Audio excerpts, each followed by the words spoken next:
One of the things that I like about Zen stories is that there's very often a sense of humor in the stories, which makes fun of how hard we try sometimes to be enlightened and the things we do to with our mind to try and be free of mind.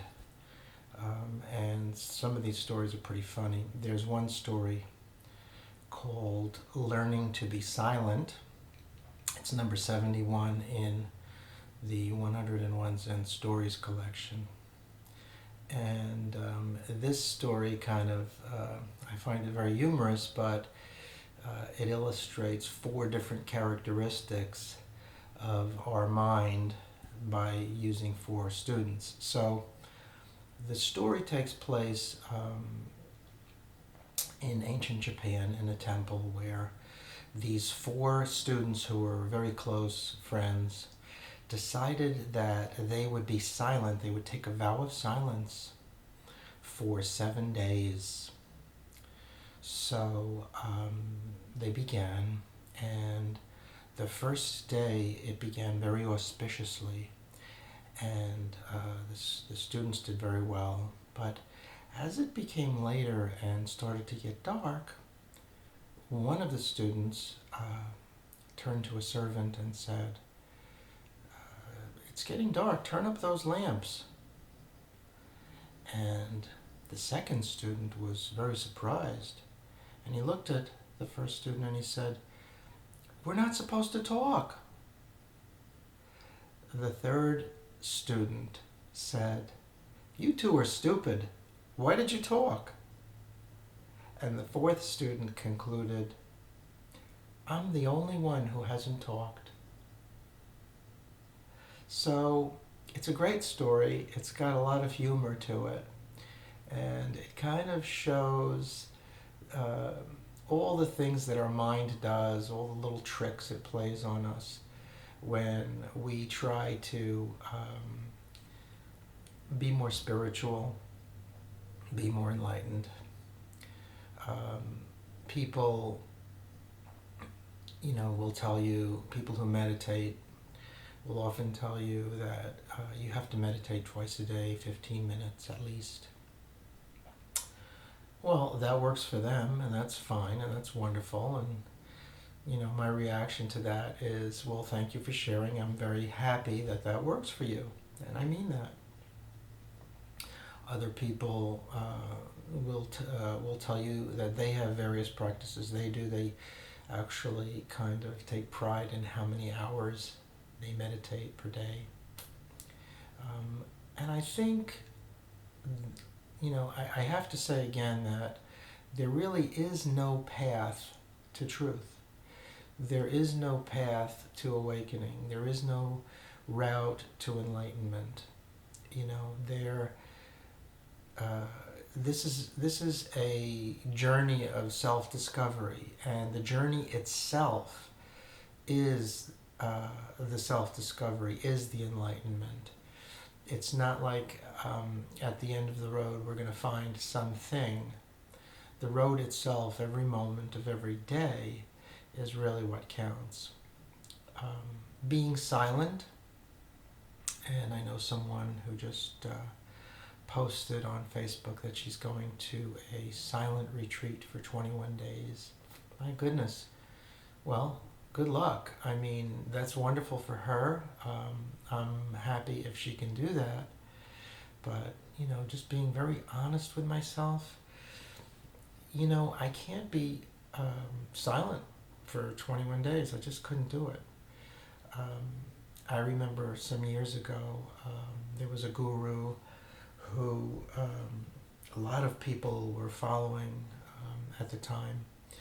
And this guru was famous for not having spoken in so many years. I don't know, 20, 30 years, whatever it was. Years of not speaking. And back then, there weren't videos, there were films. And I was invited to a meeting, to meet with other people who had discovered this wonderful guru.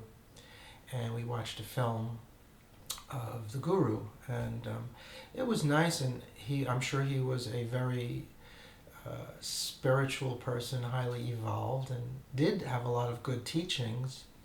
But what I noticed was he used a board with a pointer, and the board had letters on it, and he was pointing to the various letters very quickly, and he had an interpreter who was saying what the guru was teaching. Well, is that silence? Um, I have to question really the word silence and what it is. To me, that's not silence at all, just because you don't move your mouth and words don't come out.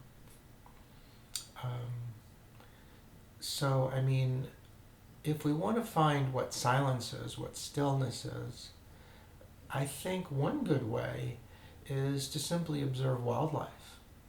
And if you observe, if you go to the zoo, even though these animals are in captivity, you can learn a lot about stillness and silence just from observing them. You can learn about silence from feral cats, which I have. I've been observing some feral cats for about a year now, and I just discovered that they had their ears clipped, and it's very hard to notice unless the cat turns to the side and you see what would be a point, and it's flat at the top. I didn't even notice it till I was out and taking a walk, and I met somebody who was walking the other way, and she said, we were talking about the feral cats, and she says, yeah, well, I think some of them have been neutered because their ears are clipped. And I was a little surprised, because I'd been observing these same cats for close to a year, feeding them occasionally, and I didn't notice that. So I said, really? She says, yeah, haven't you seen the ears are clipped? I said, no, I didn't notice that, but I'll look. Anyway, so the next day I looked at the cats, and it was pretty hard to see at first. And then I saw that, yes, if they turned a certain way, you could see that one ear didn't come to a sharp point. So it takes a lot of patience and a lot of stillness and silence just to observe nature. And going beyond that, to watch the behavior of animals, of feral cats, it really took some time to start to see, I would like to say personalities, but that's such a human term that we lay on top of so many things, anthropomorphism. But to start to see their character, let's put it that way. Each of these cats has a different character. One cat is extremely friendly, and she'll come up to you and she'll actually seek affection, and you can pet this cat, and yet it's a feral cat.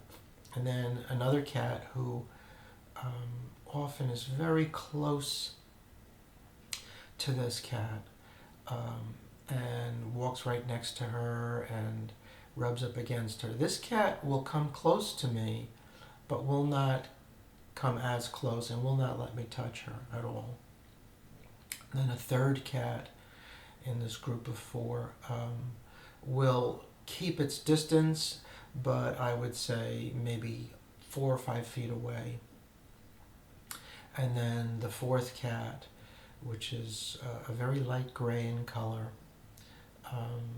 will stay about 10 feet away, and this fourth cat will stare at me intensely, and she's a beautiful cat with big round eyes, and she's big, but she will not come close. She's totally wild. So we notice that feral cats are silent. They've already mastered what these four students, these four Zen students, were trying to do in their vow of silence. And for them, silence is effortless. And yet, they have a way of communicating. They live their daily lives. They survive. These cats are healthy. They scavenge a lot of food. I feed them. Other people feed them. And of course, they eat the wild foods that they can find, mice and birds and insects, whatever. Yet, they are silent. So the question becomes, can we learn from these four cats with four different characters, four different personalities, if you will? Can we learn silence? And how like these four Zen students, these four cats are, in a way. The one being so bold as to come up and be affectionate and physical, and the fourth cat being so distant and far away. They're all cats, however. And I think part of the problem is this thing called domestication. And since we're young, we are domesticated, just like a domestic cat is.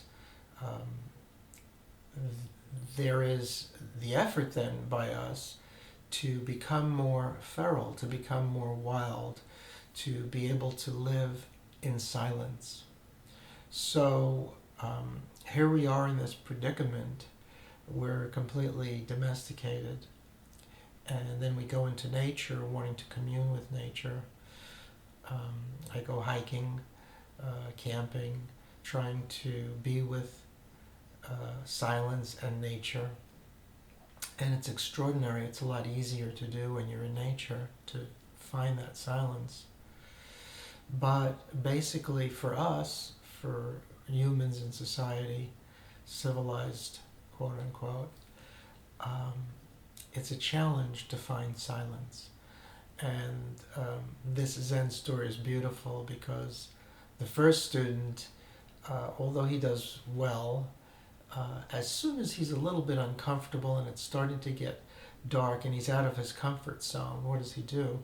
He reverts back to speaking, and he tells the servant to turn up the lights. And the way the story reads, it's almost in an impatient way. So that represents the impatience in us and the tendency to forget very quickly. Because remember, it was a 7-day vow that the four students took. How quickly at the end of the first day to forget the vow and break the silence. Then, of course, we have the second student who is shocked at the behavior of the first student, right? And he says, "Why did you speak? We're not supposed to say a word." So he represents that part of us which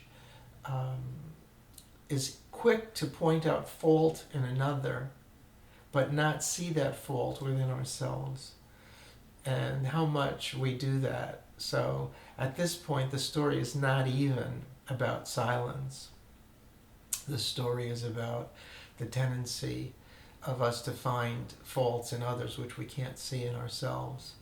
So he's pointing out the fault in the first student for speaking.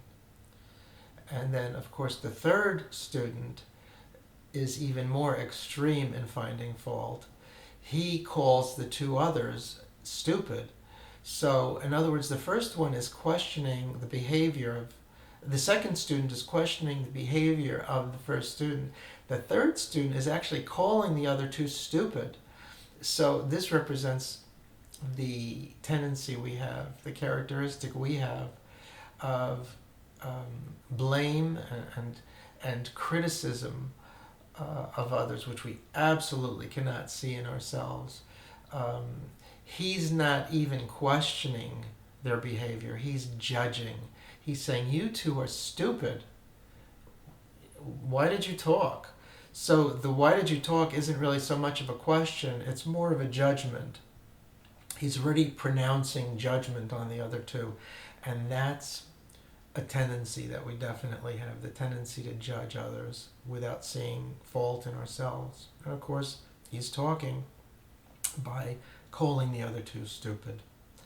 And finally, we have the fourth student who is so oblivious to his own faults that he is just proud to say, I am the only one who has not talked. In fact, that's talking, and he is completely unaware of his own faults. So what we have here are the 4 degrees of fault and not seeing within ourselves. Step 1, I would say level 1, is not seeing the fault within ourselves because of an external discomfort, such as it's getting dark. So you lose for a moment, you lose your presence, you lose your mission, you lose at that moment because of something external. You lose your vow of silence. The second level is noticing this fault in someone else, but not seeing it in yourself, just noticing it. The third level is criticism and judgment of others, and being even further away from seeing the fault in yourself. And the fourth, ultimate level is not only not seeing the fault in yourself, but being so oblivious to it that pride, holier than thou, takes over, and you say, I'm the only one who hasn't talked, and you are completely judging the other 3. You are putting yourself in a way superior position, and that makes you the most remote, the furthest away from your original intention, which was to be silent. So the whole purpose of the vow of silence was to be in touch with the true nature of yourself, to be at one with the universe, to be feral, so to speak, to be wild and free of thought, free of civilization, and free of all of the judgments, and free of all of the criticism, and free of all of the things that the mind does. So the intent of this vow of silence was that. And the story illustrates the various levels of distance further and further away from that goal of being silent, or being at one, or being at peace, being awakened. So it's a beautiful story. And coming back to the feral cats, we see it occur beautifully in their true nature, in their wildness. And we actually see it, I've seen it, just by observing this little group of 4 cats and their different levels of being detached. And yet somehow they master silence. They do communicate using their own body language, scent, some sounds. And it's just a wonderful thing to sit quietly and watch animals in nature and try and see what we can learn from them. And that's what I would encourage, besides reading Zen stories. I would encourage spending some time in nature and putting yourself in a situation where there is no one to talk to for an extended period of time, without saying, I'm going to a silent retreat, or I'm going to meditate and be silent 15 minutes per day or twice a day, without putting a label on it, without making it into a task or a chore. But what I would suggest as a takeaway is to allow yourself opportunities to take a walk, even if it's a walk around the block and it's in a neighborhood. You might find that there is a beautiful opportunity for inner silence, just by walking and observing and allowing yourself the freedom not to label and not to judge people and things that you see. And if you're fortunate and you're quiet, you might run into a stray cat